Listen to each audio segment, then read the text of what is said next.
na para sa'yo.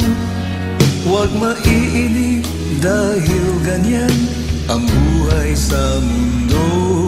Huwag mawawalan ng pag-asa, darating din ang ligaya. Ang isipin mo'y may bukas pa na mayroong saya. Kabigo ay hindi hadlang upang tumakas ka.